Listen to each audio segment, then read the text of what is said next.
اعوذ باللہ من الشیطان الرجیم بسم اللہ الرحمن الرحیم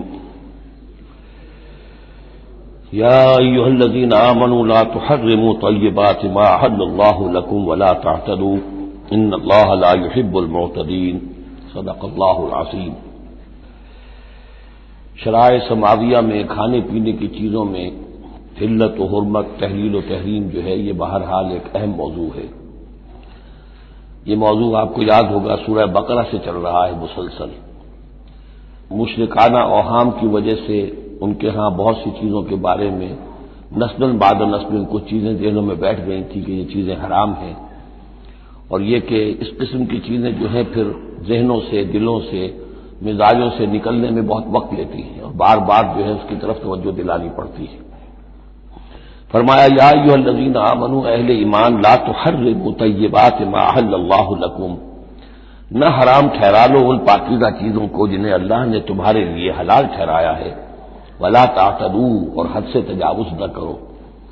یہ بھی ہوتا ہے کہ کچھ لوگ اپنے تقویٰ کے جوش میں اور بہت زیادہ نیکی کے جذبے میں بھی بہت سی چیزیں کہ جو حلال ہیں ان کو اپنے اوپر حرام کر بیٹھتے ہیں۔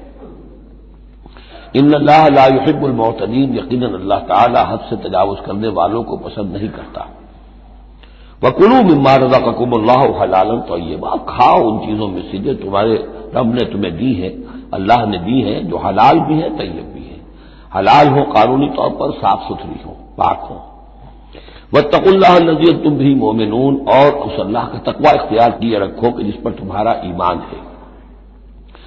لا یؤاخذکم اللہ باللغو فی ایمانکم، یہ قسموں کے سلسلے میں سورہ بقرہ میں بھی بات آئی تھی، اب آخری حکم آ رہا ہے۔ اللہ تعالیٰ مواخذہ نہیں کرے گا تم سے تمہاری قسموں میں سے جو لغو ہوتی ہے، بغیر کسی مقصد کے، بغیر کسی ارادے کے، واللہ باللہ تکیہ کلام کے طور پر استعمال کرنا، جو عربوں کی خاص عادت تھی اور آج تک ہے۔ تو اس کو ظاہر بات ہے کوئی نہیں سمجھتا کہ یہ قسم کھا رہا ہے، یہ تو گویا کہ ان کا تکیہ کلام ہے، تو اس پر مواخذہ نہیں ہے۔ وَلَٰكِن يُؤَاخِذُكُم بِمَا عَقَّدتُّمُ الْأَيْمَانَ، لیکن اللہ مواخذہ کرے گا ان چیزوں پر کہ جو تم نے قسم باندھی ہے، عقدتم، اب اس میں تاخیر باب تفعیل ہے، پورے اہتمام کے ساتھ تم نے ایک بات طے کی ہے، اس پر قسم کھائی ہے۔ فَكَفَّارَتُهُ، اب اگر ایسی قسم کو توڑنا ہو تو اس کا ایک کفارہ ہے۔ فَكَفَّارَتُهُ إِطْعَامُ عَشَرَةِ مَسَاكِينَ مِنْ أَوْسَطِ مَا تُطْعِمُونَ أَهْلِيكُمْ، اس کو کھانا کھلانا ہے 10 مساکین کو، محتاج کو، وہ اوسط کھانا کہ جو تم اپنے گھر والوں کو کھلاتے ہو۔ او کسوتہم، یا پھر ان کو کوئی کپڑا دینا ہے۔ اور تحریر رقبہ، یا تیسری شکل یہ ہے کہ کسی غلام کو آزاد کرنا ہے۔ فمن لم یجد، اور اگر کسی کے پاس ان تینوں کی کوئی صورت موجود نہ ہو، کوئی بالکل فقیر ہے اور بالکل اس کے پاس کچھ نہیں ہے، مفلس ہے، فصیام ثلاثۃ ایام، تو 3 دن کے وہ روزے رکھے۔ ذالک کفارۃ ایمانکم اذا حلفتم، یہ کفارہ ہے تمہاری قسموں کا جبکہ تم وہ قسم کھا بیٹھو۔ واحفظوا ایمانکم، اور اپنی قسموں کی حفاظت کرو۔ کذالک، اس کا مطلب یہ نہیں کہ لازماً ان کو برقرار رکھو، یعنی کہ قسم اگر ایسی ہے کہ جو کھولنی ہے، توڑنی ہے، جذبات میں کھا بیٹھے ہیں تو کفارہ دو، یہ بھی اس کی حفاظت میں آ گیا۔ واحفظوا ایمانکم کذالک یبین اللہ لکم آیاتہ لعلکم تشکرون، اس طرح اللہ تعالیٰ تمہارے لیے اپنی آیات کو واضح فرما رہا ہے تاکہ تم شکر کرو، حق ادا کرو۔ یا ایھا الذین آمنوا، اب یہ شراب اور جوئے کے بارے میں بھی آخری حکم۔ یا ایھا الذین آمنوا انما الخمر والمیسر والانصاب والازلام رجس من عمل الشیطان فاجتنبوہ لعلکم تفلحون، اہل ایمان، یقیناً شراب اور جوا اور بت اور پانسے یہ سب گندے کام ہیں، شیطان کے عمل میں سے ہیں۔ فاجتنبوہ، تو اس سے بچ کر رہو، لعلکم تفلحون، تاکہ تم فلاح پاؤ۔ تو شراب اور جوا تو پہلے بھی آ چکا ہے، لیکن انصاب اور ازلام وہ تقسیم کرتے تھے پانسوں کے ذریعے سے اور پھر ازلام کے ذریعے سے، ان کا وہ بھی ایک جوئے کی قسم بن جاتی تھی۔ تو ان تمام چیزوں کو جو ہے رجس من عمل الشیطان قرار دیا۔ انما یرید الشیطان ان یوقع بینکم العداوۃ والبغضاء، یقیناً شیطان تو یہ چاہتا ہے کہ ان چیزوں کے ذریعے سے تمہارے اندر دشمنی اور بغض پیدا کر دے۔ یہ بہت اہم بات ہے کہ شراب کے نشے میں بھی انسان چونکہ اپنا ہوش اور شعور کھو بیٹھتا ہے، تو اب اسے کچھ معلوم نہیں کیا بکواس اس نے کی ہے، کیا کر رہا ہے، اس سے بھی یہ ہے کہ بہت سے جھگڑے شروع ہو جائیں گے، فساد شروع ہو جائے گا۔ آپ کو معلوم ہے کہ بہت بڑے بڑے راز جو ہیں اس زمانے میں، بڑی بڑی حکومتوں کے، امپائرز کے، سپر پاورز کے، وہ شراب کے نشے میں جو ہے وہ چرا لیے جاتے ہیں اور وہ راز نکل جاتے ہیں۔ تو اللہ تعالیٰ یہ ان چیزوں سے تمہیں بچانا چاہتا ہے، اور شیطان چاہتا ہے کہ تمہارے مابین عداوت اور بغض پیدا کر دے۔ اسی طریقے سے جوئے میں بھی چونکہ آدمی دیکھ رہا ہے، وہ اس نے ہارا، پھر کچھ اور ہارا، پھر کچھ اور ہارا، ایک وقت آتا ہے کہ پھر وہ بسٹ ہو جاتا ہے غصے میں اور وہ آگ بگولا ہو جاتا ہے، اس لیے کہ ظاہر بات ہے اسے نظر آ رہا ہے کہ جو مجھ سے جیت رہا ہے وہ کسی محنت کی وجہ سے نہیں جیت رہا ہے۔ اگر تو کوئی محنت ہو، کوئی کوشش ہو، کسی نے کمایا ہو، تو ظاہر بات ہے اسے انسان گرج نہیں کرتا کہ ٹھیک ہے اس نے محنت کی ہے اور اس نے مجھ سے یہ مزدوری لی ہے یا مجھ سے یہ کمائی حاصل کی ہے، لیکن یہ کہ ایک وقت آتا ہے کہ پھر جواری جو ہے وہ آپس سے باہر ہو جاتا ہے۔ انما یرید الشیطان ان یوقع بینکم العداوۃ والبغضاء فی الخمر والمیسر، شیطان تو یہ چاہتا ہے کہ اس شراب اور جوئے کے ذریعے سے تمہارے اندر، تمہارے مابین دشمنی اور بیع پیدا کر دے، اور اس سے بھی آگے وہ یصدکم عن ذکر اللہ وعن الصلاۃ، اور یہ کہ تمہیں روکے رکھے اللہ کی یاد سے اور نماز سے۔ یہ معاملہ بھی شراب کا تو بالکل واضح ہے، لیکن یہ کہ جوئے میں بھی یہ ہوتا ہے کہ ایک آدمی دفعہ اس میں لگ جائے تو پھر یہ کہ وہاں سے نکلنا مشکل ہوتا ہے، جیسے تاش کا معاملہ ہے یا اور شطرنج ہے، یہ کھیل ایسے ہیں کہ جن کے اندر لگ کر پھر انسان جو ہے ان چیزوں سے غافل ہو جاتا ہے۔ فہل انتم منتہون، تو اب باز آتے ہو یا نہیں؟ یہ انداز جو ہے یہ بڑا سخت ہے۔ اس میں پس منظر میں کیا ہے کہ تمہیں سب سے پہلی بات جو کہی گئی تھی یسألونک عن الخمر والمیسر قل فیہما اسم کبیر ومنافع للناس واسمہما اکبر من نفعہما، تو تمہیں سمجھ لینا چاہیے تھا، اسی وقت بات آ جانا چاہیے تھا۔ جو رخ تھا اللہ تعالیٰ کی جو مصلحت تھی، شریعت کا جو رخ تھا وہ تو واضح ہو گیا تھا۔ خیر چلیے اس پر بھی تم نے نہیں مانا، پھر اگلا قدم ہم نے اٹھایا اور کہا کہ اگر شراب کے نشے میں ہو تو نماز کے قریب نہ جاؤ۔ اس سے تو پھر اب پوری طریقے سے واضح ہو جانا چاہیے تھا کہ دین کی اہم ترین چیز جو ہے وہ نماز ہے، صلاۃ و عماد الدین، دین کا ستون ہے، اور یہ جو شے ہے وہ ہمیں نماز سے روک رہی ہے، تو تمہیں چھوڑ دینا چاہیے تھا۔ بہرحال اب یہ کہ آخری بات ہماری طرف سے آ گئی ہے، فہل انتم منتہون، تو اب بھی بعد آؤ گے کہ نہیں؟ واطیعوا اللہ واطیعوا الرسول، اور اطاعت کرو اللہ کی اور اطاعت کرو رسول کی صلی اللہ علیہ وسلم، واحذروا، اور بچتے رہو۔ فإن تولیتم فاعلموا انما علی رسولنا البلاغ المبین، اور اگر تم پھر جاؤ گے، پیٹھ موڑ لو گے، ہمارے اس حکم سے سرتابی کرو گے، فاعلموا، تو جان لو، انما علی رسولنا البلاغ المبین، کہ ہمارے رسول پر تو ذمہ داری ہے صاف صاف پہنچا دینے کی۔ یہ حکم اللہ کا ہے، اللہ کا حکم پہنچانا رسول کے ذمہ تھا، رسول نے پہنچا دیا، اپنا کام کر دیا۔ اب معاملہ ہوگا اللہ کا اور تمہارا، اللہ تم سے نپٹے گا، تم سے حساب لے گا۔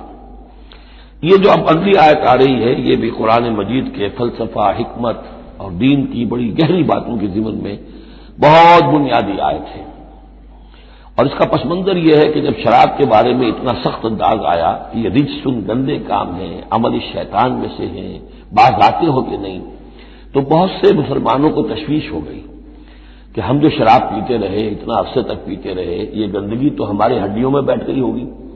آج کا کوئی شخص کہے گا کہ میرا شاید کوئی سیل بھی نہ ہو جسم کا کہ جس میں شراب کے اثرات نہ پہنچ گئے ہوں، تو میں کیسے پاک ہوں گا؟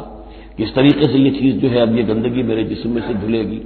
تو یہ تشویش جو ہے اس کو رفع کرنے کے لیے، جیسے تحویل قبلہ کے وقت تشویش ہو گئی تھی کہ 16 مہینے جو ہم نے نمازیں پڑھی، اگر اصل قبلہ تھا کعبہ اور ہم نمازیں پڑھتے رہے بیت المقدس کی طرف رخ کرتے تو وہ نمازیں تو ضائع ہو گئی، اور نماز ہی تو ایمان ہے۔ وما کان اللہ لیضیع ایمانکم، نہیں، اللہ تعالیٰ تمہارے ایمان کو ضائع کرنے والا نہیں ہے۔ ایسے ہی یہاں ان کی دلجوئی کے لیے فرمایا لیس علی الذین آمنوا وعملوا الصالحات جناح فیما طعموا، ان لوگوں پر جو ایمان لائے اور جنہوں نے نیک عمل کیے کوئی گناہ نہیں ہے اس میں جو کچھ پہلے کھا پی چکے۔ کسی شے کی حرمت کے قطعی حکم کے آنے سے پہلے جو کچھ کھایا پیا گیا جبکہ اس کی حرمت کا اعلان نہیں ہوا تھا تو اس کا کوئی گناہ ان پر نہیں رہے گا، یہ کوئی ان کی ہڈیوں میں بیٹھ جانے والی شے نہیں ہے۔ یہ مورل لا ہے، یہ فزیکل لا نہیں ہے۔ فزیکل لا میں تو ہوتا ہے کہ کچھ چیزوں کے اثرات جو ہیں وہ دائمی ہو جاتے ہیں، مورل لا میں تو یہ ہے کہ بڑے سے بڑا گناہ ہو، کوہ احد جتنے گناہ ہوں، صدق دل سے توبہ کی جائے سب صاف ہو جائیں گے۔ التائب من الذنب کمن لا ذنب لہ، گناہ سے حقیقی معنی میں توبہ کرنے والا بالکل ایسے ہے جیسے اس نے کبھی گناہ کیا ہی نہیں تھا، وہ تو نامہ اعمال جو ہے بالکل دھل جاتا ہے۔ لہذا اس تشویش کو اپنے قریب مت آنے دو۔ لیس علی الذین آمنوا وعملوا الصالحات جناح فیما طعموا، اب جو آ رہا حصہ، اذا اتقوا وآمنوا وعملوا الصالحات ثم اتقوا وآمنوا ثم اتقوا واحسنوا واللہ یحب المحسنین، جب تک کہ وہ تقوی کی روش اختیار کیے رکھیں اور ایمان لائیں اور نیک عمل کریں، پھر اور تقوی میں بڑھے اور ایمان لائیں، پھر اور تقوی میں بڑھے اور درجہ احسان پہ فائز ہو جائے۔ واللہ یحب المحسنین، اور اللہ تعالی محسنوں سے محبت کرتا ہے۔ یہ تین درجے ہیں اصل میں۔ ایک درجہ اسلام ہے، اللہ کو مان لیا، رسول کو مان لیا اور اس کے احکام پر چل رہے ہیں۔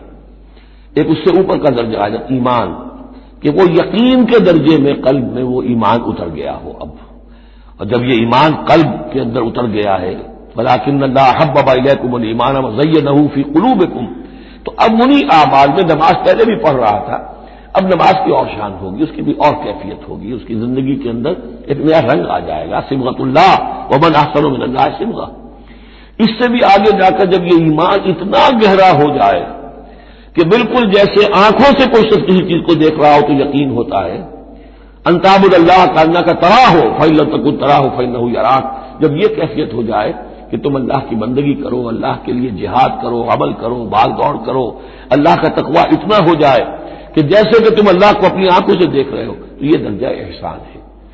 حدیث جبرائیل کے جس کو کہا گیا ام السنہ، جیسے سورہ فاتحہ ام القرآن اساس القرآن، ایسے حدیث جبرائیل ہے ام السنہ، اور ام السنہ میں یہ ساری بات آئی ہے کہ حضرت جبرائیل انسانی شکل میں حضور کی خدمت میں آئے، صحابہ کا مجمع تھا، وہاں انہوں نے سوال کیے، اخبرنی عن الاسلام، مجھے بتائیے اسلام کیا ہے۔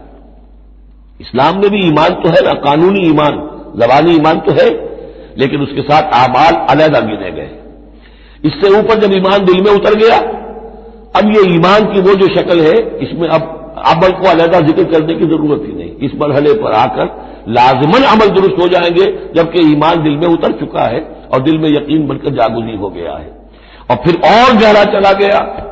یوں سمجھیے کہ جتنا جتنا درخت اوپر جا رہا ہے، جڑ نیچے جا رہی ہے نا، جڑ اور ایمان کی گہری ہوئی، اسلام سے ایمان بن گیا، اور گہری ہوئی، اب یہ تیسری منزل احسان کی اس پر فائز ہو گئی۔ تو جب پوچھا گیا کہ اخبرنی عن الاحسان، اے نبی مجھے بتائیے احسان کیا ہے، تو آپ نے جواب دیا، اور یہ جواب تین روایتوں میں تین مختلف الفاظ میں ہے۔ ان تعمل للہ کانک تراہ، ان تخشى اللہ کانک تراہ، ان تعبد اللہ کانک تراہ فإن لم تکن تراہ فإنہ یراک، یہ تینوں میں ہے۔ اللہ کی بندگی، اللہ کی پرستش، اللہ کے لیے بھاگ دوڑ، اللہ کے لیے عمل، اللہ کے لیے جہاد، یہ انسان ایسی کیفیت سے سرشار ہو کر کر رہا ہو گویا کہ اپنی آنکھوں سے اللہ کو دیکھ رہا ہے۔ تو جب اللہ سامنے ہوگا تو کیسے کچھ ہمارے جذبات ابدیت ہوں گے، کیسی کیسی ہماری قلب کی کیفیات ہوں گی، اس دنیا میں بھی یہ کیفیت حاصل ہو سکتی ہے، لیکن یہ اگر بہت کم لوگوں کو حاصل ہو تو اس سے ایک نچلا درجہ بھی ہے احسان کا، کہ کم سے کم یہ بات ہر وقت مستحضر رہے کہ اللہ مجھے دیکھ رہا ہے۔ فإن لم تکن تراہ فإنہ یراک۔ تو یہ تین درجے ہیں جو یہاں آئے، کہ ایک بیس لائن ہے لیس علی الذین آمنوا وعملوا الصالحات، یہ بیس لائن ہے، جناح فیما طعموا اذا اتقوا۔ اصل میں ایک کتاب مولانا مودودی صاحب کی ہے، تحریک اسلامی کی اخلاقی بنیادیں، اور بڑی اچھی کتاب ہے، اسلام، ایمان، احسان، لیکن ساتھ ہی تقویٰ، چار الفاظ انہوں نے لیے ہیں اور چار مراتب قرار دیے ہیں۔ اس میں سے تشریحات تو ساری ٹھیک ہیں، لیکن میں ترتیب کے اعتبار سے اس آیت کی روح سے میرے نزدیک اس میں ایک اصلاح کی ضرورت ہے۔ تقویٰ کوئی مقام نہیں ہے، تقویٰ وہ اسپرٹ ہے، ڈرائیونگ اسپرٹ، جو دھکا دیتی رہے گی اور اوپر اٹھائے گی۔ چنانچہ تقویٰ کی یہاں کی تکرار ہو رہی ہے کہ بیس لائن سے تقویٰ نے اوپر آپ کو کیا، اب آپ اذا اتقوا وآمنوا وعملوا الصالحات، آپ کے ایمان اور عمل صالح میں اور رنگ پیدا ہو گیا۔ ثم اتقوا، پھر تقویٰ اور بڑھا، تقویٰ نے آپ کو اور اوپر اٹھایا، ثم اتقوا وآمنوا، پھر اب وہ ایمان یقین والا ایمان حاصل ہو گیا۔ اب یہاں عمل صالح کے علیحدہ ذکر کی ضرورت ہی نہیں، جب دل میں ایمان اتر گیا تو حضور نے فرمایا کہ الا ان فی الجسد مضغۃ اذا صلحت صلح الجسد كله واذا فسدت فسد الجسد كله، تو اس کے حوالے سے اب پورا کا پورا جسم ٹھیک ہو جائے گا۔ ثم اتقوا، پھر تقویٰ اور ہے تو اس کے نتیجے میں وَأَحْسَنُوا، درجہ احسان پر فائز ہو جائے انسان. اللہم ربنا اجعلنا منہم واللہ یحب المحسنین. اللہ اپنے ایسے محسن بندوں کو، درجہ احسان تک پہنچ جانے والے بندوں کو، جیسا کہ اس سے پہلے آیا تھا ابو وسمو، ایک غلط راستہ ہے کہ اندھے ہو گئے بہرے ہو گئے، اللہ نے پھر ڈھیل دی اور اندھے ہو گئے اور بہرے ہو گئے، اللہ نے اور ڈھیل دی اور اندھے ہو گئے اور بہرے ہو گئے. ایک وہ ہے، اور ایک راستہ یہ ہے اسلام ہے، ایمان ہے، احسان ہے، اور تقویٰ جو ہے اس میں درجہ بدرجہ انسان کو ترقی دلاتا جا رہا ہے. یا ایھا الذین آمنوا لیبلونکم اللہ بشیء من الصید تنالہ ایدیکم ورماحکم لیعلم اللہ من یخافہ بالغیب. کیونکہ اس سورہ مبارکہ کے شروع میں آئی تھی یہ آیت کہ جب تم احرام کی حالت میں ہو تو تم شکار نہیں کر سکتے. تو اب اللہ تعالیٰ کی ایک سنت ہے، وہ آزماتا ہے، سخت ترین امتحان لیتا ہے. فرض کیجئے کہ ایک قافلہ جا رہا ہے بیچارے حاجیوں کا، اور انہوں نے احرام باندھا ہوا ہے، کوئی شے نہیں ہے، کھانے کے لیے کچھ نہیں ہے، لیکن اب جو ہے ہرن صاحب جو ہے اشکیلیاں کرتے ہوئے قریب آ رہے ہیں، اور وہ پکڑ نہیں سکتے، قتل نہیں کر سکتے، احرام میں ہے، بھوک بھی ہے، لیکن یہ کہ چاہے تو ذرا سا نیزہ مارے تو ہرن کو شکار کر لے یا ویسے ہی بھاگ کر پکڑ لے، لیکن یہ کہ اس کی اب ان کو اجازت نہیں ہے. تو اللہ تعالیٰ ایسا کرتا تھا. فرمایا یا ایھا الذین آمنوا، اہل ایمان، لیبلونکم اللہ، لازماً اللہ تمہیں آزمائے گا بشیء من الصید، شکار کے ذریعے سے، تنالہ ایدیکم ورماحکم، جن کو کہ پا لیں گے آسانی سے تمہارے ہاتھ اور تمہارے نیزے. لیعلم اللہ من یخافہ بالغیب، تاکہ اللہ دیکھ لے کہ کون ہے وہ لوگ کہ جو غیب میں ہوتے ہوئے بھی اللہ سے ڈرتے رہتے ہیں. کہ موقع ہے، بھوک بھی ہے، ہرن بھی بالکل پاس ہے، بالکل قابو میں ہے، جیسے چاہے شکار کر لے، لیکن ہاتھ بندھے ہوئے ہیں، نیچے احرام باندھا ہوا ہے. تو جس کے دل میں ایمان ہوگا وہ اپنی بھوک کو برداشت کرے گا، اللہ کے حکم کو نہیں توڑے گا. فمن اہتدی بعد ذلک، اب کسی سے غلطی ہو گئی، تجاوز کر بیٹھا، بھوک کا غلبہ زیادہ تھا، فلہ عذاب علیم، اس کے لیے دردناک عذاب ہے. البتہ یہ کہ آگے چل کر اس کے لیے ایک کفارہ بھی بتا دیا گیا ہے. یا ایھا الذین آمنوا لا تقتلوا الصید وانتم حرم، دیکھو اہل ایمان، جب تم احرام کی حالت میں ہو تو کسی شکار کو قتل مت کرو. ومن قتلہ منکم، تو جو کوئی تم میں سے انہیں قتل کر بیٹھے، شکار کر بیٹھے، جان سے مار بیٹھے، متعمداً، جان بوجھ کر، فجزاء مثل ما قتل من النعم، تو پھر اس کا کفارہ ہوگا ویسا ہی ایک حیوان، ویسا ہی ایک چوپایا اللہ کی راہ میں صدقہ کیا جائے، اور وہ کا گویا کہ کفارہ بنا دیا جائے. کیسا ہے کہ اگر آپ نے ہرن مارا ہے تو پھر بکری یا بھیڑ، نیل گائے اگر مار دی ہے تو پھر گائے. اسی طریقے سے جس قسم کا، جس سائز کا اور جس اسٹیچر کا آپ نے وہ حیوان جو شکار کیا، اسی کا اسے برابر کا چوپایا دینا ہوگا. فجزاء مثل ما قتل من النعم یحکم بہ ذوی عدل منکم، دو آدمی تمہارے جو ہوں معتبر، وہ چاہیے کہ وہ اس کی گواہی دے کہ ہاں یہ جانور جو اس نے شکار کیا ہے یہ اس کے برابر ہو جائے گا. ہدیم بالغ الکعبہ، اور یہ ہدی ہوگی اب یہ جانور، کعبے تک اس کا پہنچنا ہے، کعبے کی نظر ہوگا یہ. او کفارۃ، یا پھر اس کا ایک کفارہ اور بھی ہے، طعام و مساکین، کچھ مساکین کو کھانا کھلانا، صدقہ فطر کے حساب سے ہے یہ جو فقہا نے لکھا ہے.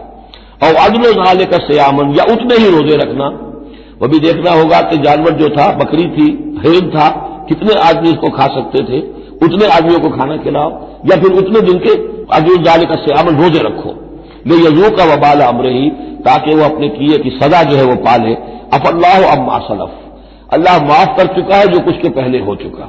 ومن عادا، لیکن جو پھر ابھی دوبارہ کرے گا، اعادہ کرے گا، فینتقم اللہ منہ، تو اللہ تعالیٰ اس سے انتقام لے گا. واللہ عزیز الانتقام، اور یقیناً اللہ تعالیٰ زبردست ہے، انتقام لینے والا، بدلہ لینے والا.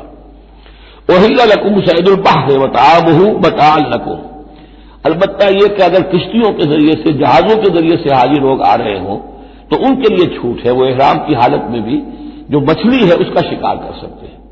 احل لکم صید البحر، سمندر کا، دریا کا جو شکار ہے وہ تمہارے لیے حلال کیا گیا.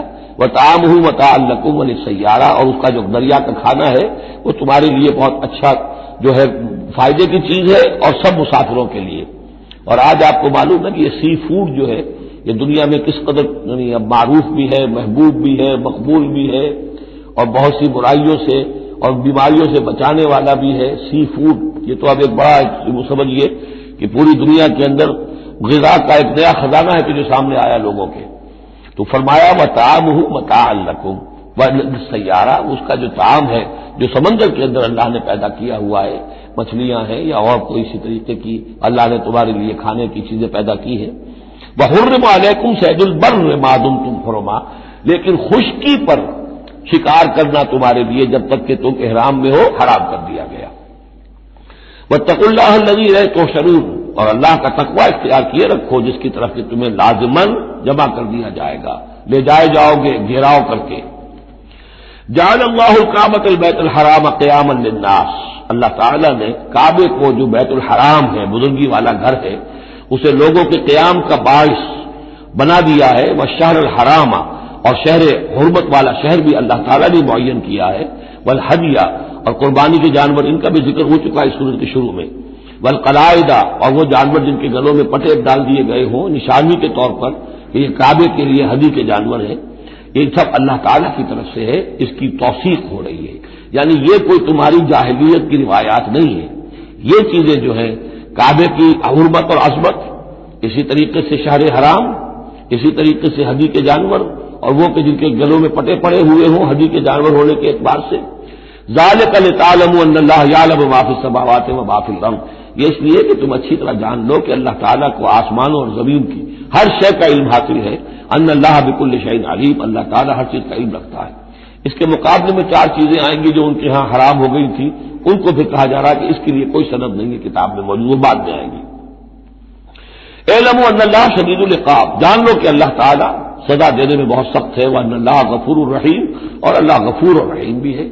یعنی اس کی تو دونوں شانیں ہیں. اب تم دیکھو کہ تم اپنے آپ کو کس شان کے ساتھ متعلق کر رہے ہو، کس کا مستحق بنا رہے ہو، اس کی عقوبت کا یا اس کی رحمت اور مغفرت کا. ما علی الرسول الا البلاغ، ہمارے رسول پر سوائے پہنچا دینے کی کوئی ذمہ داری نہیں ہے، باقی ساری ذمہ داری اب تمہاری ہے. واللہ یعلم ما تبدون وما تکتمون، اللہ جانتا ہے جو کچھ کہ تم ظاہر کرتے ہو اور جو کچھ کہ تم چھپاتے ہو. قل لا یستوی الخبیث والطیب، اے نبی کہہ دیجئے ناپاک اور پاک برابر نہیں ہو سکتے. ولو اعجبک کثرت الخبیث، چاہے ناپاک شے کی کثرت جو ہے وہ تمہاری آنکھوں کو اچھی لگے.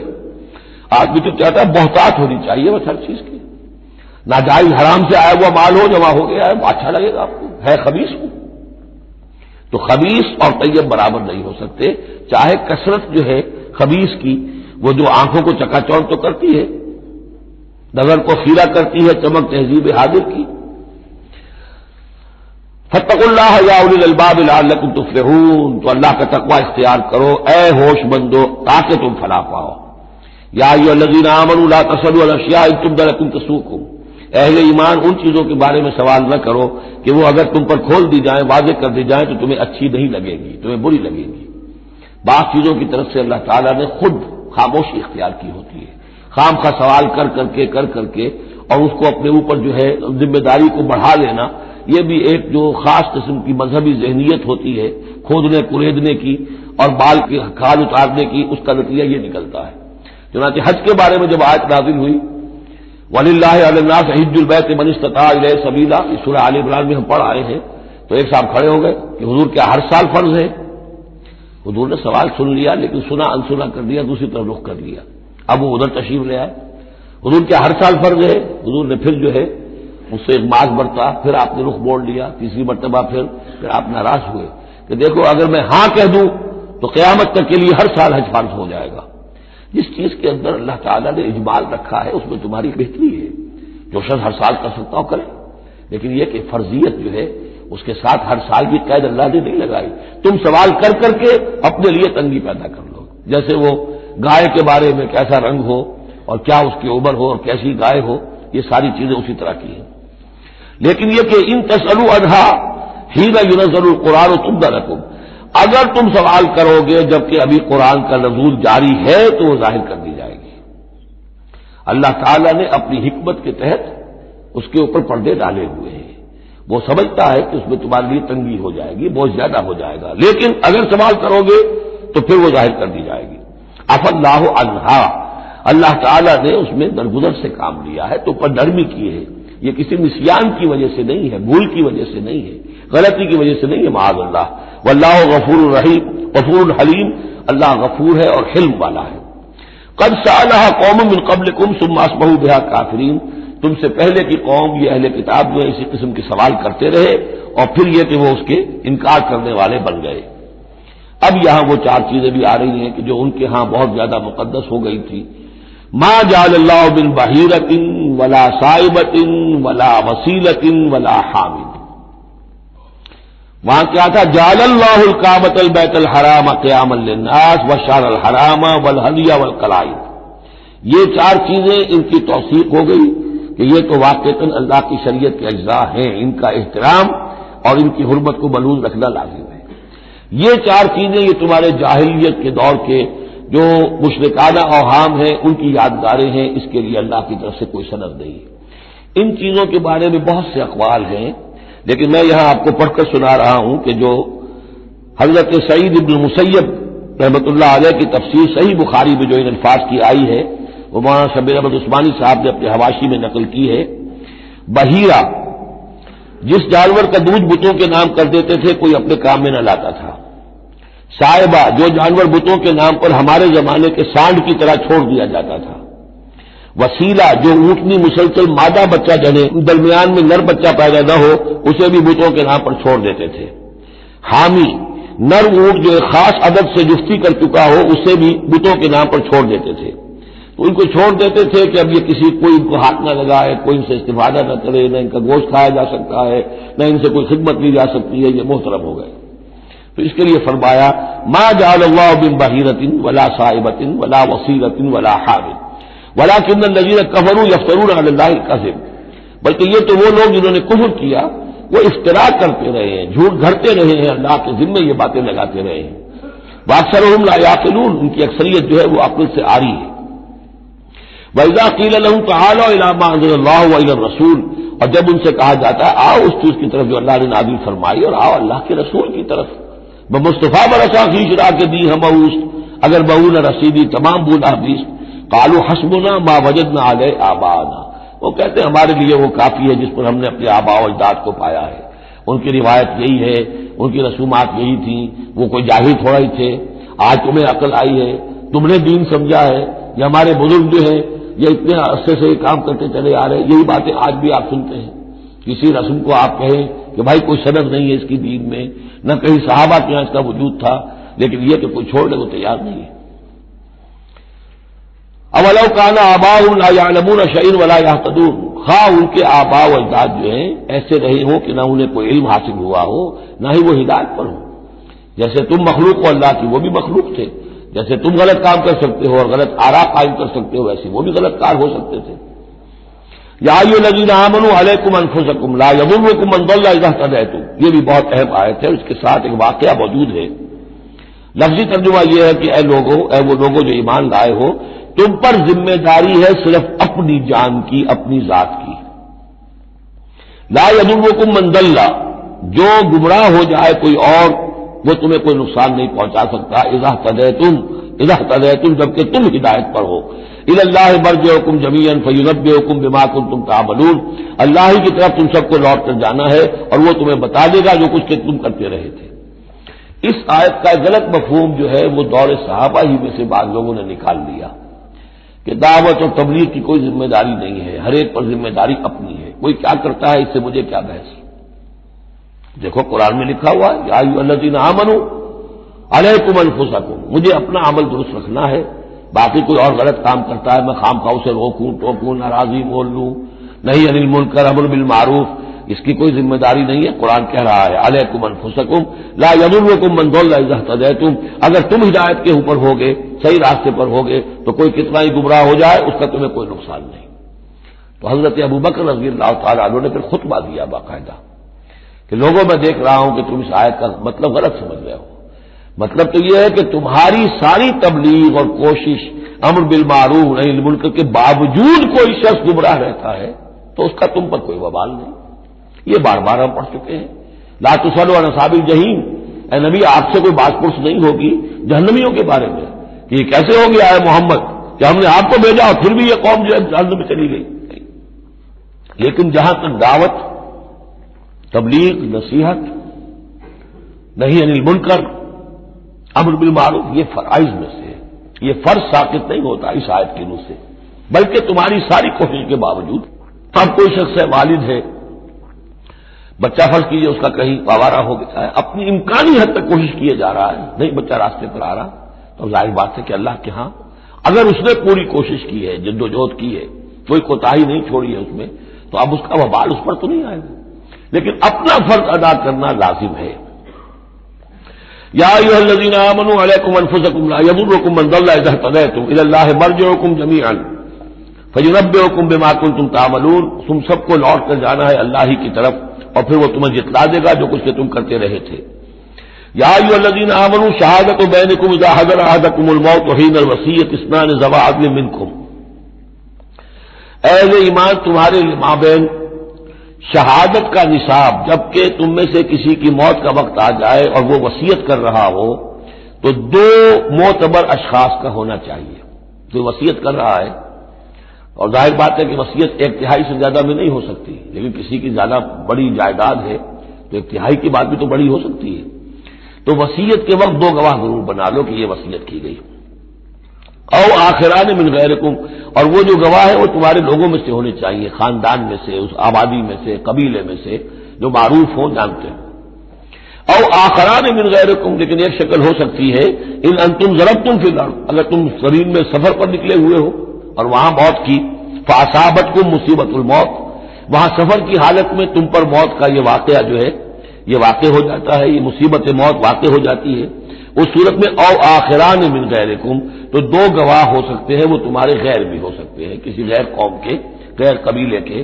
لیکن یہ کہ بہرحال جب عام حالات میں اپنے گھر میں، اپنی بستی میں، اپنے خاندان ہی میں رہتے ہوئے جبکہ کوئی شخص انتقال کر رہا ہے، تو اسے وصیت میں گواہ اپنے لوگوں میں سے، رشتہ داروں میں سے، قرابت داروں میں سے دو معتبر آدمیوں کو بنانا چاہیے. تحبسونہما من بعد الصلاۃ، اب اس کے بعد جب یہ کہ اس کا انتقال ہو گیا تو اب یہ کہ وصیت کا مسئلہ آئے گا. لوگ پوچھیں کیا واقعی یہ وصیت جو ہے اس شخص کی ہے؟ تو اب ان دونوں کو روکو، کھڑا کرو، من بعد الصلاۃ، نماز کے بعد. مسجد ہے، نماز پڑھی ہے، اب وہ دونوں کھڑے ہو جائیں. فیقسمان باللہ، پھر انہیں چاہیے کہ اللہ کی قسم کھائیں. ان تب تم، اگر تمہیں کوئی ان کے بارے میں شک ہو کہ کہیں یہ وصیت کو بدل نہ دیں، کہیں ان سے غلطی نہ ہو جائے، تو ان سے قسم کھلوا لو. حلف کی بنیاد پر وہ اپنا جو ہے وہ وہاں پر شہادت دیں گے. اور پھر انہیں کہنا چاہیے لا نشتری بہ ثمنا، ہم اس کی کوئی قیمت وصول نہیں کریں گے، کوئی ناجائز فائدہ اس سے نہیں اٹھائیں گے. ولو کان ذا قربا، چاہے کوئی قرابت داری کا معاملہ ہو، کسی کے حق میں ہم کوئی ناانصافی نہیں کریں گے. ولا نکتم شہادت اللہ، اور نہیں ہم چھپائیں گے اللہ کی گواہی کو. اب گواہی جو ہے اتنی عظیم شے ہے کہ شہادت اللہ کہا گیا، اللہ کی گواہی، اللہ کی طرف سے امانت ہے. انا اذا لمن العاصمین، اگر ہم ایسا کریں گے تو ہم یقیناً گناہ گار ہوں گے. فإن عثر على انهما استحقا اسما، پھر اگر یہ خبر ہو، یہ شک ہو، یہ اطلاع ملے کہ ان دونوں نے تو گناہ کمایا ہے، جھوٹ بولا ہے، حلفیہ بیان بھی غلط دیا ہے، وصیت میں ترمیم کی ہے، وصیت کو بدل دیا ہے، اس کے باوجود کہ نماز کے بعد حلف اٹھا کر یہ بات کر رہے ہیں. آخر انسان ہے، ہر معاشرے میں ہر طرح کا انسان ہر وقت موجود رہتا ہے. فآخران یقومان مقامہما، تو اب دو اور لوگ کھڑے ہوں جو کہ ان کی جگہ پر اب کھڑے ہوں، من الذین استحق علیہم الاولیان، کہ جن کے حق کو تلف کیا ہے ان پہلوں نے، وہ کھڑے ہوں گے اب کہ ہمارا حق یہ لوگ تلف کر رہے ہیں، وصیت کے اندر انہوں نے خیانت کی ہے. فیقسمان باللہ، اب وہ قسم کھائیں گے اللہ کی، لشہادتنا احق من شہادتہما، ہماری گواہی زیادہ حق ہے، برحق ہے، صحیح ہے، درست ہے ان کی گواہی سے. وما اعتدینا، اور ہم نے ہرگز کوئی زیادتی نہیں کی ہے. انا اذا لمن الظالمین، یقیناً اس صورت میں ہم ظالم ہوں گے. ذالک ادنا، یہ طریقہ کار قریب تر ہے اس سے، ان یاتوا بشہادت علی وجہہا، کہ لوگ شہادت کو بالکل صحیح فیس ویلیو پر پیش کریں. کیونکہ انہیں یہ معلوم ہوگا کہ ہم نے جھوٹی قسم کھا بھی لی، تب بھی جو دوسرا فریق ہے وہ بھی اگر قسم اٹھا گیا تو ہماری وہ جھوٹی قسم جو ہے وہ بھی ضائع ہو جائے گی، لہذا وہ پھر اس کی ہمت نہیں کریں گے. یہی معاملہ ہے کہ جو آئے گا اگر کوئی کسی شخص کو اپنی بیوی کے اوپر شک ہے، شک کیا اس نے دیکھا ہے بدکاری کرتے ہوئے، تو وہ اگر 4 مرتبہ قسم کھا کر کہے کہ جو میں کہہ رہا ہوں میں نے دیکھا ہے اور اس نے یہ بدکاری کی ہے، تو وہ 4 گواہوں کے برابر ہو جائے گی ایک شخص کی گواہی۔ لیکن یہ کہ اس کا جواب بھی یہ ہے کہ بیوی بھی اگر 4 مرتبہ قسم کھا کر کہہ دے کہ یہ جھوٹ بول رہا ہے، مجھ پر تہمت لگا رہا ہے، تو اس کی جو گواہی ہے وہ ساقط ہو جائے گی۔ تو یہ دونوں طرف سے اللہ تعالیٰ نے بیلنس کیا ہے کہ تاکہ یہ دونوں امکانات موجود رہیں۔ ذالک ادنیٰ یا تو بشہادت علی وجہہا، یہ قریب تر ہے، اس سے مناسب تر ہے کہ لوگ گواہی جو ہے وہ صحیح شکل میں پیش کریں، اور یخافوا ان ترد ایمان بعد ایمانہم، کہ انہیں یہ خوف رہے کہ قسمیں جو ہے لوٹا دی جائیں گی، الٹی کر دی جائیں گی ان کی قسموں کے بعد۔ واتقوا اللہ واسمعوا، اور ڈرتے رہو اور سن رکھو، واللہ لا یہدی القوم الفاسقین، اللہ ایسے فاسقوں کو ہدایت نہیں دیتا۔ اب یہ آخری 2 رکوع جو ہے سورہ مبارکہ کے، اس میں جو ایک نقشہ کھینچا گیا ہے وہ حضرت مسیح علیہ السلام اور ان کے ساتھ اللہ تعالیٰ کا ایک مخاطبہ اور مکالمہ قیامت کے دن کا، اور اس کے پس منظر میں یہ گویا کہ پوری ایک داستان ایک نئی شان سے سامنے آتی ہے۔ یوم یجمع اللہ الرسل، اس دن کا تصور کرو جس دن اللہ تعالیٰ تمام رسولوں کو جمع کرے گا۔ فیقول ماذا اجبتم، اور پوچھے گا آپ لوگوں کو کیا جواب ملا تھا، آپ کی قوموں نے کیا معاملہ کیا آپ کے ساتھ۔ قالوا لا علم لنا، وہ کہیں گے ہمیں کچھ معلوم نہیں، اللہ تعالیٰ کی جناب میں زبان کھولنے سے بچیں گے۔ انک انت علام الغیوب، اللہ تو سب کچھ جاننے والا ہے، غیبوں کا جاننے والا ہے، علام الغیوب ہے، تمام چھپی باتوں کا جاننے والا ہے، تیرے تجھ پر منکشف ہے۔ اذ قال اللہ یا عیسی ابن مریم، اب خاص پیشی جو ہے وہ ہو رہی ہے حضرت عیسیٰ ابن مریم کی۔ وہ دنیا میں پوجے گئے، اللہ کے بیٹے بنائے گئے، ثالث و ثلاثہ قرار دیے گئے، لہذا اب ان کو جو شرمندگی اٹھانی پڑے گی اللہ تعالیٰ کے سامنے، اس کا نقشہ کھینچا گیا ہے۔ اذ قال اللہ یا عیسی ابن مریم اذکر نعمتی علیک، اور جب کہے گا اللہ تعالیٰ کہ اے مریم کے بیٹے عیسیٰ ذرا میرے ان انعامات کو یاد کرو جو تم پر ہوئے، وعلی والدتک، اور تمہاری والدہ پر ہوئے، اذ ایدتک بروح القدس، جبکہ میں نے تمہیں مدد پہنچائی، تائید کی تمہاری روح القدس سے، جبرائیل کے ذریعے سے، تکلم الناس بالمہد وکہلا، تم نے گفتگو کی لوگوں کے ساتھ، بگھوڑے میں بھی، گوج میں بھی، انفنسی میں بھی، اور کہلن، اور پوری طریقے سے جوان اور پورے طریقے سے ایک ایڈلٹ کی حیثیت سے بھی۔ وَإِذْ عَلَّمْتُكَ الْكِتَابَ وَالْحِكْمَةَ وَالتَّوْرَاةَ وَالْإِنْجِيلَ، اب وہی الفاظ آگے آل عمران والے، اور یاد کرو ہمارے اس احسان کو جب میں نے تمہیں سکھائی کتاب بھی اور حکمت بھی، یعنی تورات بھی اور انجیل بھی، درمیان کا واو یعنی کے معنی میں آئے گا، واو تفسیر۔ وَإِذْ تَخْلُقُ مِنَ الطِّينِ كَهَيْئَةِ الطَّيْرِ بِإِذْنِي، اور یاد کرو جبکہ تم بناتے تھے گارے سے پرندے کی ایک شکل میرے حکم سے، فَتَنفُخُ فِيهِ فَتَكُونُ طَيْرًا بِإِذْنِي، پھر تم اس میں پھونک مارتے تھے تو وہ ایک اڑتا ہوا پرندہ ہو جاتا تھا میرے حکم سے۔ وَتُبْرِئُ الْأَكْمَحَ وَالْأَبْرَصَ بِإِذْنِي، اور تم اچھا کر دیتے تھے مادرزاد اندھے کو بھی اور کوڑھی کو بھی میرے حکم سے۔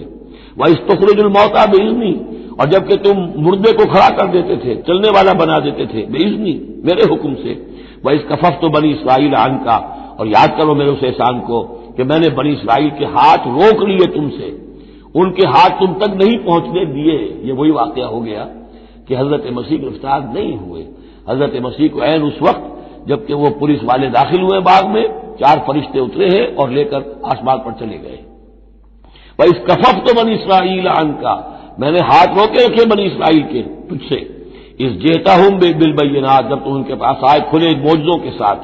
فقال الذين كفروا منهم، تو کہا ان لوگوں نے جنہوں نے ان میں سے کفر کیا، ان هذا الا سحر مبين، نہیں ہے یہ مگر کھلا جادو۔ وَإِذْ أَوْحَيْتُ إِلَى الْحَوَارِيِّينَ، اور پھر ذرا یاد کرو میرے اس احسان کو کہ میں نے اشارہ کر دیا، دل میں ڈال دیا وحی کی حواریین کی طرف۔ یہ وحی خفی، حواریین تو ظاہر بات ہے وحی جلی جو ہے، وحی نبوت تو نہیں آ سکتی، لیکن جیسے کہ شہد کی مکھی کے لیے وحی کا لفظ آ گیا ہے، آسمانوں کو وحی کی اللہ تعالیٰ نے، تو یہ وحی خفی ہے۔ وَإِذْ أَوْحَيْتُ إِلَى الْحَوَارِيِّينَ، اور جب میں نے اشارہ کیا، الہام کر دیا حواریین کو، ان آمنوا بی وبرسولی، ایمان لاؤ مجھ پر بھی اور میرے رسول پر بھی۔ قالوا آمنا واشهد بأننا مسلمون، اور انہوں نے کہا کہ ہم ایمان لائے، اور اے عیسیٰ آپ بھی گواہ رہیے کہ ہم اللہ کے فرما برداروں میں سے ہیں۔ اذ قال الحواریون، اور ذرا یاد کرو اس واقعے کو جبکہ حواریین نے یہ کہا، یا عیسی ابن مریم، اے عیسیٰ مریم کے بیٹے، حل تستطیع ربک، کیا آپ کے رب کو یہ قدرت حاصل ہے ان ينزل علینا مائدۃ من السماء، کہ ہم پر آسمان سے ایک دسترخوان اتر آئے؟ قال اتقوا اللہ ان کنتم مؤمنین، عیسیٰ نے کہا کہ اللہ کا تقوی اختیار کرو اگر تم ایمان رکھتے ہو، ایسی دعائیں نہیں کرنی چاہیے، ایسے مطالبے نہیں کرنے چاہیے۔ قالوا نريد ان ناكل منها، انہوں نے کہا نہیں، ہم چاہتے ہیں کہ آسمان سے خوان اترے اور اس میں ہمارے لیے غذا ہو اور ہم اس میں سے کھائیں، وتطمئن قلوبنا، اور ہمارے دل بالکل مطمئن ہو جائیں۔ یعنی وہ ایسی بات ہو گئی جیسے حضرت ابراہیم نے کہا تھا ارنی کیف تحیی الموتیٰ، اس طرح کا کوئی مشاہدہ وہ بھی مانگ رہے تھے۔ ونعلم، اور ہمیں یہ معلوم ہو جائے پوری طریقے سے ان قد صدقتنا، کہ آپ نے جو باتیں بھی ہم سے کہی ہیں بالکل سچی ہیں، کسی شک و شبے کی کوئی گنجائش نہیں۔ ونکون علیہا من الشاہدین، اور ہم ان تمام باتوں پر پورے گواہ بن جائیں، ہمیں وہ یقین کامل حاصل ہو جائے کہ پھر ہم آپ کی جانب سے جب تبلیغ کریں لوگوں کے اندر تو ہمارے اپنے دل میں کہیں کسی شک و شبے کا کوئی کانٹا چبھا ہوا باقی نہ رہ گیا ہو۔ قال عیسی ابن مریم، تو اس پر حضرت عیسیٰ ابن مریم نے دعا کی، اللہم ربنا انزل علینا مائدۃ من السماء، اے اللہ، اے ہمارے رب، اتار دے ہم پر ایک دسترخوان، ایک خوان بھرا ہوا آسمان سے، تکون لنا عیدن، وہ ہمارے لیے ایک عید بن جائے گا، جشن کی بات ہو جائے گی، آسمان سے خاص سے یہاں سے کھانا ہمارے لیے آئے، لأولنا وآخرنا، ہمارے پہلوں کے لیے بھی پچھلوں کے لیے بھی، وآیۃ منک، اور ایک نشانی بن جائے گی تیری جانب سے، وارزقنا، اور ہمیں رزق عطا فرما، وانت خیر الرازقین، اور یقیناً تو بہترین رزق دینے والا ہے۔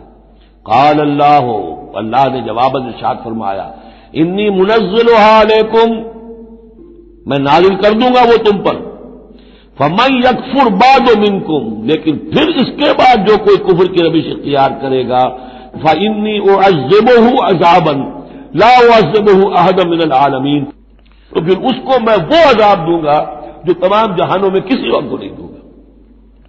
یعنی جب اس طرح کا خرق عادت کوئی چیز دکھا دی جائے، کھلا معجزہ، پھر رعایت نہیں ہوتی۔ چنانچہ قوموں کا معاملہ یہی تھا، قوم سمود نے مطالبہ کیا حضرت صالح علیہ السلام سے کہ ابھی اس چٹان میں سے ایک گابن جو اونٹنی برآمد ہو جانی چاہیے، وہ اونٹنی جو ہے برآمد ہو گئی، لیکن اب رعایت نہیں تھی۔ اب اگر ایمان نہیں لاؤ گے تو اب کہہ دیا گیا چند دن ہے تم بس ہو گے، اب اس کے بعد ختم ہو جاؤ گے۔ اس لیے کہ اس قسم کی نشانیاں دکھانے کے بعد پھر وہ رعایت نہیں رہتی، مہلت ختم ہو جاتی ہے۔ یہ بات بہت تفصیل سے آئے گی سورہ شعراء میں کہ اے نبی، یہ جو آپ سے نشانیاں مانگ رہے ہیں اور ہم نہیں دکھا رہے، یہ ان کی خیر خواہی میں، اگر جس قسم کی نشانی یہ مانگ رہے ہیں وہ ہم دکھا دیں گے تو ان کی مہلت ابھی ہمیں ختم کرنی ہوگی، پھر ان کو مزید رعایت نہیں دیا سکے گی۔ اور اس قسم کے معجزے دیکھ کر پہلے بھی کوئی ایمان نہیں لایا، نہ یہ لائیں گے۔ اندر جو فساد ہے نیت کا، وہ کہاں انہیں ماننے دے گا۔ نہ قوم صالح نے مانا، حالانکہ ان کو اپنی نگاہوں کے سامنے انہوں نے ایسا معجزہ دیکھ لیا۔ حضرت عیسیٰ کے معجزوں کو یہودیوں نے نہیں مانا، جادو قرار دیا۔ تو معجزے سے ایمان تو کوئی لایا نہیں، سوائے وہ جادوگر جو تھے حضرت موسیٰ علیہ السلام سے جن کا مقابلہ ہوا تھا۔ باقی یہ کہ عام قوم جو ہے، فرعون تو ایمان نہیں لایا، فرعون کے جو درباری ہے وہ ایمان نہیں لائے۔ تو اس لیے یہ جو ہوتا ہے کہ اگر کوئی اس قسم کی نشانی دکھا دی جائے تو یہ اصل میں پھر لوگوں کے لیے اس اعتبار سے ان کے خلاف جا پڑتی ہے کہ ابھی اللہ کچھ اور مہلت دیتا، کچھ اور ڈھیل دیتا، کچھ اور لوگ سمجھ لیتے، کچھ اور لوگوں کو ایمان کی توفیق مل جاتی اور وہ سلسلہ بند ہو جاتا۔ قال اللہ انی منزلها علیکم فمن یکفر بعد منکم، میں نازل تو کر دوں گا تم پر وہ، لیکن پھر اس کے بعد جو کوئی بھی تم میں سے کوئی کفر کی روش اختیار کرے گا، ناشکری کرے گا، فإنی اعذبہ عذابا لا اعذبہ احدا من العالمین، تو پھر اس کو عذاب وہ دوں گا جو تمام جہانوں میں کسی اور کو نہیں دوں گا۔ وَإِذْ قَالَ اللَّهُ يَا عِيسَى ابْنَ مَرْيَمَ، اب یہ آخری ڈراپ سین ہے اس کا اور بہت سخت ہے یہ۔ اور جب کہے گا اللہ تعالیٰ، ہے مریم کے بیٹے عیسیٰ، أَأَنْتَ قُلْتَ لِلنَّاسِ اتَّخِذُونِي وَأُمِّيَ إِلَٰهَيْنِ مِن دُونِ اللَّهِ، کیا تم نے کہا تھا لوگوں سے کہ مجھے اور میری ماں کو بھی الہ بنا لینا، معبود بنا لینا اللہ کے سوا، تم نے کہا تھا؟ قال سبحانک، حضرت عیسیٰ فرمائیں گے، عرض کریں گے، اللہ تو پاک ہے، ما یکون لی ان اقول ما لیس لی بحق، میرے لیے کیسے ممکن تھا کہ میں وہ بات کہتا جس کے کہنے کا مجھے کوئی حق حاصل نہیں۔ ان کنت قلتہ فقد علمتہ، اگر میں نے وہ بات کہی ہوتی تو پروردگار وہ تیرے علم میں ہوتی ہے۔ تعلم ما فی نفسی، تو جانتا ہے جو کچھ میرے جی میں ہے، ولا اعلم ما فی نفسک، میں تو نہیں جانتا جو تیرے جی میں ہے۔ انک انت علام الغیوب، یقیناً تو تمام غیبوں کا جاننے والا ہے، حقیقت تیری نگاہ کے سامنے تو موجود ہے۔ ما قلت لہم، میں نے ہرگز ان سے کچھ نہیں کہا، الا ما امرتنی بہ، مگر وہی کچھ جس کا کہ تو نے مجھے حکم دیا تھا، ان اعبدوا اللہ ربی و ربکم، اور وہ یہی بات تھی کہ میں نے ان سے یہی کہا تھا کہ پرستش کرو اور بندگی کرو اللہ کی، جو میرا بھی رب ہے اور تمہارا بھی رب ہے۔ وکنت علیہم شہیدا ما دمت فیہم، اور میں تو ان کے اوپر جب تک ان میں موجود تھا ان کا نگران تھا، ان کے اوپر میں ان کی دیکھ بھال کر رہا تھا۔ یہاں یہ خبردار ہونا نگرانی کرنے کے معنی میں ہے۔ وکنت علیہم شہیدا ما دمت فیہم فلما توفیتنی، جب تو نے مجھے اٹھا لیا، اب یہاں بھی توفیتا موت کے معنی میں نہیں ہے، انی متوفی کا، وہ یاد رکھ لیجیے ساری بحث جو میں کل کر چکا ہوں۔ جب تو نے مجھے اٹھا لیا، کنت انت الرقیب علیہم، تو اس کے بعد تو ظاہر ہے کہ تو ہی نگران تھا ان پر، وانت علی کل شیء شہید، اور یقیناً تو ہر چیز پر نگران ہے، ہر چیز پر گواہ ہے، ہر چیز سے باخبر ہے۔ ان تعذبہم فانہم عبادک، اگر تو انہیں عذاب دے تو وہ تیرے بندے ہیں، تجھے کل اختیار حاصل ہے، جس طرح چاہے عذاب دے۔ وَإِن تَغْفِرْ لَهُمْ، اور اے اللہ اگر تو انہیں بخش دے، فَإِنَّكَ أَنْتَ الْعَزِيزُ الْحَكِيمُ، تو تو زبردست ہے، حکمت والا ہے۔ یہ بہترین انداز ہے، میں درخواست بھی ہے، معافی کی درخواست بھی ہے۔ وہ اپنی شفقت رافت نوع انسانی کے حق میں انبیاء کے اندر جو ہوتی ہے، لیکن اس سے آگے بڑھ کے بھی نہیں کہہ سکتے۔ مقام عبدیت یہی ہے، العبد عبد وان ترقى والرب رب وان تنزل، اختیار تیرا ہے۔ ان تعذبهم فانهم عبادك، اے اللہ تو اگر انہیں عذاب دے تو تیرے بندے ہیں، تیری مخلوق ہیں۔ وان تغفر لهم، اور اگر تو معاف فرمانا چاہے تو تجھ سے تو کوئی بات پوچھ نہیں کر سکتا، کوئی جواب طلبی نہیں کر سکتا کہ تو نے کیسے معاف کر دیا۔ وان تغفر لهم فانك انت العزيز الحكيم، تجھے ہر اختیار حاصل ہے، تو زبردست ہے، حکمت والا ہے۔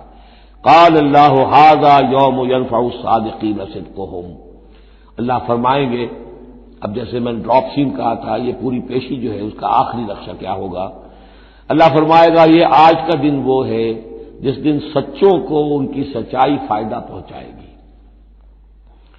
قال اللہ ھذا یوم ینفع الصادقین صدقہم، ان کا صدق ان کے حق میں مفید ہوگا۔ لہم جنات تجری من تحتہا الانہار خالدین فیہا ابدا، ان کے لیے باغات ہیں جن کے دامن میں ندیاں بہتی ہوں گی، ان میں وہ ہمیشہ ہمیشہ رہیں گے، فیہا ابدا۔ رضی اللہ عنہم ورضوا عنہ، اللہ ان سے راضی ہو گیا اور وہ اللہ سے راضی ہو گئے۔ یہ آخری مقام ہے، رضامندی باہمی، اللہ تم سے راضی، تم اللہ سے راضی۔ رضی اللہ عنہم ورضوا عنہ، ذالک الفوز العظیم، اور یہی ہے بہت بڑی کامیابی۔ للہ ملک السماوات والارض، اللہ ہی کے لیے ہے آسمانوں اور زمین کی بادشاہی، وما فیہم، اور جو بھی ان سب میں ہے اس کی بادشاہی، اس کا اختیار اسی کے ہاتھ میں ہے۔ وہو علی کل شیء قدیر، اور وہ ہر چیز پر قادر ہے۔ یہاں اللہ کے فضل و کرم سے سورہ مائدہ ختم ہوئی، نوٹ کر لیجئے، سورہ نساء پر پہلی منزل ختم ہو گئی تھی، سورہ مائدہ پر مکی اور مدنی جو سورتوں کے گروپ سے ان کا پہلا گروپ ختم ہو گیا۔ ایک مکی سورت سورہ فاتحہ، اگرچہ حجم میں بہت چھوٹی، مانن بہت عظیم، پورے قرآن کے ہم وزن۔ فَلَقَدْ آتَيْنَاكَ سَبْعًا مِنَ الْمَثَانِي وَالْقُرْآنِ الْعَظِيمِ، یہ سورہ ہجر میں آیت پڑھیں گے، اور اس کے بارے میں یہی رائے ہے مفسرین کی کہ یہ سورہ فاتحہ کے بارے میں۔ لیکن چار یہ عظیم ترین سورتیں جو ہیں جو مدنیات ہیں، بقرہ، آل عمران، نساء اور مائدہ، اور دو دو کے جوڑوں کی شکل میں۔ ان کا عمود کیا تھا؟ ایک تو شریعت آسمانی مکمل، نمبر دو اس میں اہل کتاب سے گفتگو، رد و قضا، ان پر الزام، انہیں دعوت، وہ سارا جو کچھ تھا، ان کی غلط باتوں پر تنقید، ان کی غلط عقائد کی نفی، ان کی تاریخ کے اندر جو جو اہم واقعات ہیں ان کا تذکرہ، پھر اس کے نتیجے میں ان کا معزول کیا جانا اس منصب سے جس پر وہ 2000 برس سے فائز تھے، امت محمد صلی اللہ علیہ وسلم کا فائز کیا جانا، یہ بھی آخری درجے میں اس گروپ میں یہ بات مکمل ہو گئی۔ بارک اللہ لی و لکم فی القرآن العظیم ونفعنی و ایاکم بالآیات والذکر الحکیم۔